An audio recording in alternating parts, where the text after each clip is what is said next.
नमस्ते, welcome two movie tell.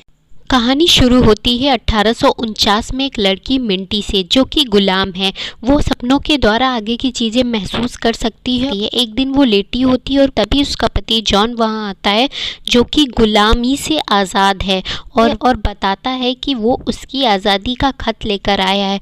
वो खुश हो जाती है और वो अपने पिता बेन को भी, जो कि आज़ाद है, उन्हें भी ये बताती है। इसके बाद हम मिंटी, बेन और जॉन मिंटी के मालिक एडवर्ड ब्रॉडस के पास जाते हैं और उनसे जॉन कहता है कि वो और मिंटी अपना परिवार बसाना चाहते हैं और वो चाहते हैं कि उनका बच्चा आज़ाद पैदा हो। इसीलिए वो वकील से मिंटी की आज़ादी के बारे में खत लेकर आया है। ये सुनकर एडवर्ड खत फाड़ देता है और कहता है कि बेन और जॉन तो आज़ाद हो गए हैं, पर उसकी पत्नी और बच्चे और उनके बच्चे भी हमेशा उसके गुलाम रहेंगे, और सबको वहाँ से भगा देता है। मिंटी ये सब सुनकर बहुत दुखी हो जाती है और ईश्वर से प्रार्थना करने लगती। तभी वहाँ एडवर्ड का बड़ा बेटा गिडियन आ जाता है और उससे कहता है कि ईश्वर गुलामों की नहीं सुनते हैं और वो हमेशा गुलाम ही रहेगी। रात को सब लेटे होते हैं और घर के अंदर से एकदम से आवाज़ें आने लगती हैं और पता चलता है कि एडवर्ड मर गया है। सब उसकी प्रार्थना के लिए इकट्ठा होते हैं और इसके तुरंत बाद ही गिडियन मिंटी को बेचने के लिए पोस्टर लगा देता है। कुछ दिनों बाद मिंटी लकड़ियां काट रही होती है और एकदम से उसको मुसीबत का एहसास होता है, और जब वो सामने देखती है तो एक आदमी उसे खरीदने आ रहा होता है। वो तुरंत वहाँ से भागने का सोचती है और तभी उसे रास्ते में जॉन मिल जाता है। वो उससे कहता है कि उसे सब पता चल गया है और वो उसके साथ जाएगा, पर मिंटी मना करती है क्योंकि वो आज़ाद है और पकड़े जाने पे उसकी आज़ादी छिन जाएगी। पर वो ज़िद करता है तो वो उसको गेट पे इंतज़ार करने को कहती है और अपनी माँ से मिलने को चली जाती है। उन्हें वो दूर से गाना गा के ही अलविदा कहती है। मिंटी एक चाकू अपने लिए रखती है और ये सोचकर कि कहीं जॉन की आज़ादी खतरे में ना पड़ जाए, वो उसके बिना ही चली जाती है और वो गेट पे खड़ा उसका इंतज़ार ही करता रह जाता है। और तभी वहाँ गिडियन आ जाता है, जो कि जान जाता है कि मिंटी भाग गई है। वो उससे मिंटी का पता पूछता है, पर वो कुछ नहीं बताता। इधर मिंटी भाग के अपने पिता बेन से मिलने मिल में पहुंच जाती है, जहां वो काम करते हैं। वो मिंटी को अंदर बुलाते हैं, पर उसकी तरफ देखते नहीं है, जैसे किसी के पूछने पर उन्हें झूठ ना बोलना पड़े। उन्होंने मिंटी को देखा है और वो मिंटी को अलविदा कहकर चर्च में फादर रेवरेंड से मिलने को कहते हैं। मिंटी चर्च में जाती है और फादर रेवरेंड उसे अंदर बुला के खतरे के बारे में बता के उसे वापस जाने को कहते हैं, पर वो कहती है कि उसे आज़ाद होना है। तब फादर रेवरेंड उसे आगे का रास्ता बताते हुए कहते हैं कि तुम्हें उत्तरी तारे को देखते हुए आगे बढ़ना है, और अगर तारा ना दिखे तो नदी के रास्ते होते हुए पुल पार करके लोहे के व्यापारी थॉमस गैरेट के पास जाना है। उधर दूसरी तरफ गिडियन बेन और जॉन से मिंटी के बारे में पूछता है, पर वो कुछ नहीं बताते, और गिडियन गुस्से में जॉन की आंख फोड़ देता है और निकल जाता है जंगल में मिंटी को ढूंढने। तभी मिंटी को एहसास हो जाता है खतरे का और वो उठ के भागने लगती है, पर पुल पर दोनों तरफ से घिर जाती है और ये देख के मिंटी नदी में कूदने का सोचने लगती है। गिडियन उससे कहता है कि वो उसे बेचेगा नहीं और ना ही मारेगा, पर मिंटी कहती है कि वो गुलामी के बजाय मौत को चुनना पसंद करेगी और वो नदी में कूद जाती है। इधर मिंटी नदी में डूबने से बच जाती है और किसी तरह भागते भागते घोड़ा गाड़ी में छिप जाती है। रास्ते में वो गुलामों को ले जाते हुए देखती है और सबके चले जाने पर घोड़ा गाड़ी वाला उसे भागने में मदद करता है। वो वहाँ से चली जाती है और थॉमस गैरेट का पता पूछते पूछते उसके पास पहुँच जाती है, पर उसके सामने जाते ही बेहोश हो जाती है। थॉमस उसकी मदद करता है और जब वो उठती है तब थॉमस उसे फिलाडेल्फिया के बॉर्डर पे ले जाके कहता है कि वो वहाँ जाके विलियम स्टिल से मिले, जो कि एक एंटी स्लेवरी सोसाइटी का सदस्य है। उनका शुक्रिया करके बड़ी खुशी के साथ अपनी आज़ादी की ओर बढ़ने लगती है। मिंटी फिलाडेल्फिया पहुंच जाती है और रास्ता पूछते पूछते विलियम स्टिल के पास जाके कहती है कि उसे थॉमस गैरेट ने भेजा है। ये सुनकर विलियम तुरंत उसे बिठाता है और पानी देता है, और विलियम उसे एक नया नाम चुनने को कहता है, आज़ादी का नाम। वो थोड़ा सोचती है और फिर कहती है कि वो अपनी माँ और पति का नाम चुनना चाहती है, और इस तरह मिंटी बन जाती है हैरियट टबमैन। विलियम रिकॉर्ड के लिए ये सब लिख लेता है और उसे मैरी के पास ले जाता है, जो कि भागे हुए गुलामों की मदद करती है। वो हैरियट को रहने की जगह दिखाती है और उसे नहाने के लिए पानी भी देती है। मैरी हैरियट से उसके परिवार और पति के बारे में पूछती है और हैरियट कहती है कि उन्हें ये भी नहीं पता होगा कि वो सुरक्षित है।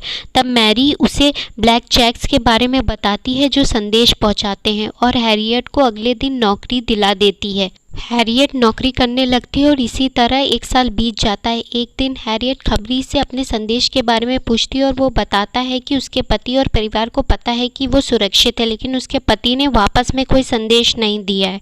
ये सुनकर हैरियट जॉन की चिंता करने लगती है और तुरंत विलियम के पास पहुंचकर उसे बचाने को कहती है।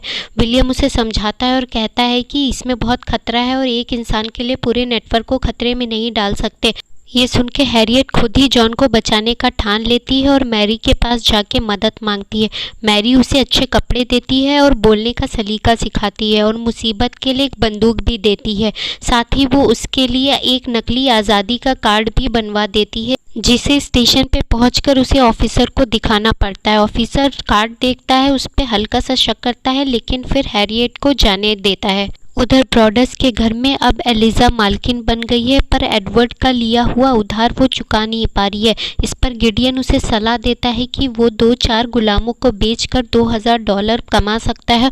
इससे सारा उधार चुक जाएगा और वो लोग शांति से अपना जीवन व्यतीत कर पाएंगे। एलिजा पहले तो मना करती है, लेकिन फिर गिडियन के समझाने पे मान जाती है। दूसरी तरफ हैरियट जॉन से मिलने पहुंच जाती है। जॉन उसको तुरंत देख के अंदर ले जाता है और उसे देख के बहुत खुश होता है।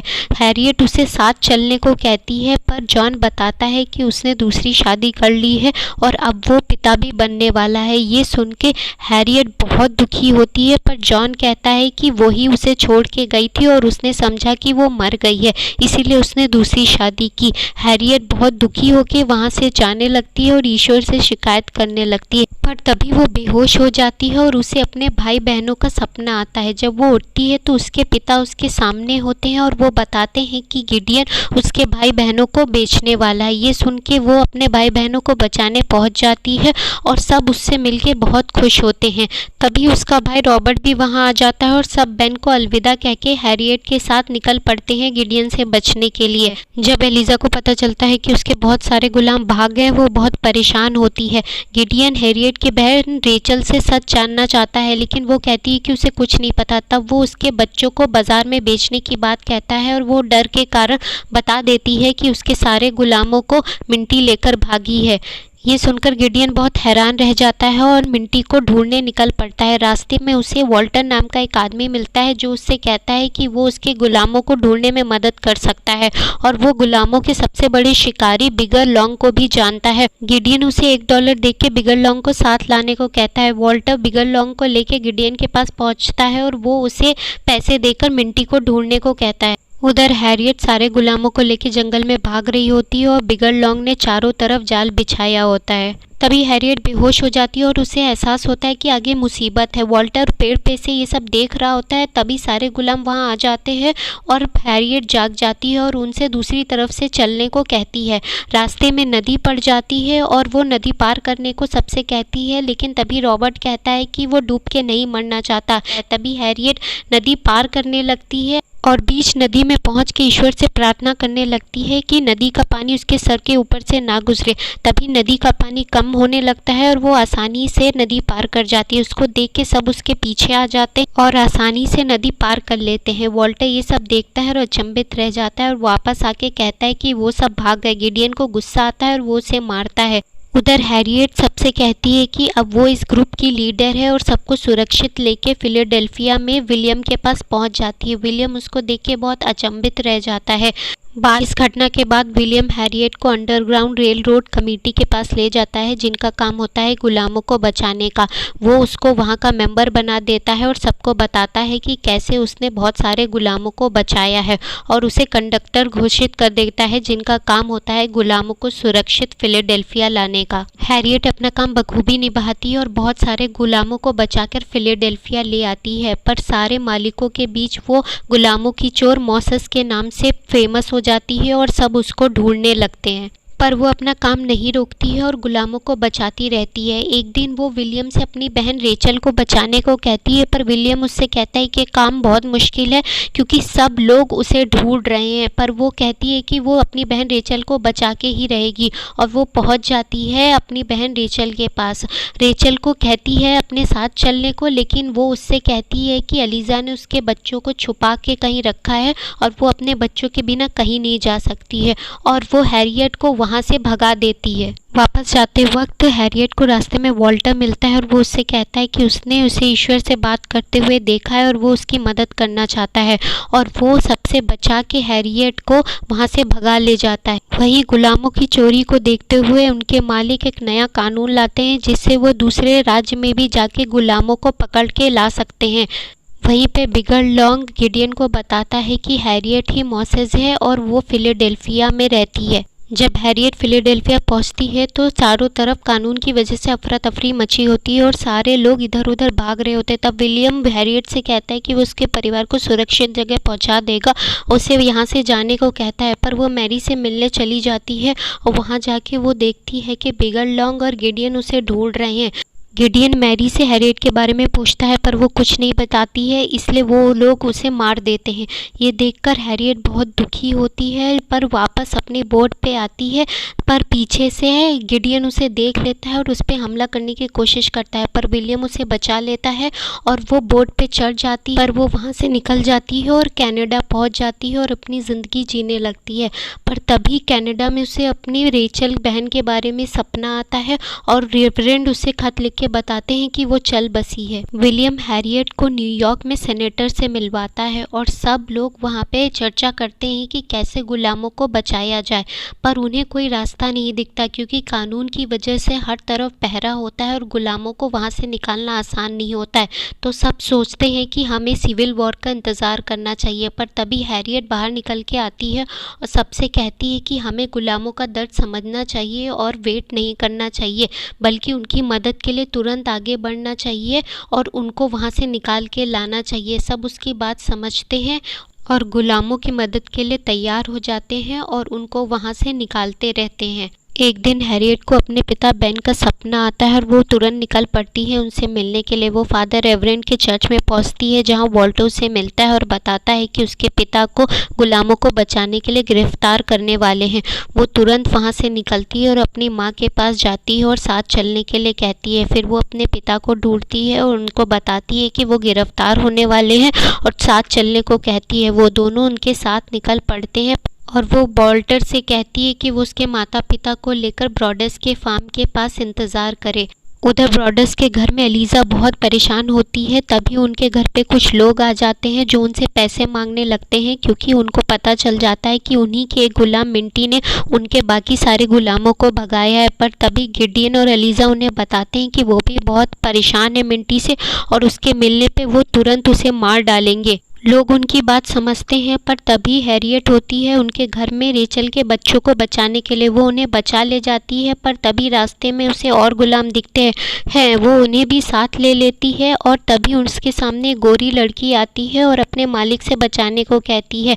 वॉल्टर बड़ी घोड़ा गाड़ी का इंतज़ाम करता है सबको बचाने के लिए। वो गोरी लड़की को घोड़ा गाड़ी वाला बना देते हैं और उसमें छिप जाते हैं। वो पुल पार करने लगते हैं जिस पे सब हैरियट का इंतज़ार कर रहे होते हैं उसको पकड़ने के लिए। वो लोग उससे सवाल पूछते हैं, पर वहाँ एक आदमी को लगता है कि वो किसी लूथर ग्रैंड नाम के आदमी का बेटा है और ये सोचकर वो उस लड़की को और घोड़ा गाड़ी को वहाँ से जाने देते हैं। जब गिडियन और बिगर लॉन्ग वहाँ आते हैं तो वो आदमी उन्हें बताता है कि लूथर ग्रैंड का बेटा आया था और वो समझ जाते हैं कि वो हैरियट है क्योंकि लूथर ग्रैंड का कोई बेटा है ही नहीं, उनकी सिर्फ बेटियां हैं। उधर हैटर वहाँ पे नाव लेके आ जाता है, पर हैरियट गिडियन और बिगर लॉन्ग को देख लेती है और वॉल्टर से वादा लेती है कि वो उसके परिवार को सुरक्षित पहुंचाएगा और खुद रुक जाती है बिगर लॉन्ग और गिडियन को भटकाने। गिडियन बिगर लॉन्ग से कहता है कि उसे हैरियट जिंदा चाहिए, पर वो उस पर गोली चलाता है, इसलिए गिडियन उस पर पीछे से गोली चला के बिगर लॉन्ग को मार देता है। तभी हैरियट भाग जाती है और थोड़ी देर में उसे अपने निशाने पे ले लेती है और उसकी बंदूक भी छीन लेती है और उसे नीचे आके घुटने पे बैठने को कहती है। गिडियन उससे कहता है कि वो हमेशा गुलाम रहेगी और जब वो पकड़ी जाएगी तो उसका बहुत बुरा हाल होगा। इस पे हैरियट उससे कहती है कि इस धरती पे कोई भी इंसान किसी दूसरे इंसान का मालिक नहीं हो सकता है और वो हमेशा आज़ाद है और हमेशा आज़ाद ही रहेगी। हैरियट उसकी बंदूक की गोलियां हवा में चला देती है और उसे बिना मारे ही उसका घोड़ा लेके निकल जाता। 2 साल बाद सिविल वॉर में हैरियट एक टुकड़ी की लीडर होती है और वो निकल पड़ते हैं। हैं गुलामों को बचाने के लिए। वो गाना गा के गुलामों को बुलाती है। बहुत सारे गुलाम उसकी तरफ भागे हुए आ रहे होते हैं, पर उनके मालिक भी पीछे से उनको पकड़ने के लिए आते हैं, पर तभी उन पे सब हमला कर देते हैं और वो बहुत सारे गुलामों को घर बचा के घर वापस आ जाती है। बाद में वो फिर से शादी करती हैं, पर अपनी पूरी ज़िंदगी गुलाम औरतों बूढ़ों के नाम समर्पित कर देती हैं। If you like the video, do consider giving a thumbs up and subscribing the channel. Thanks for watching.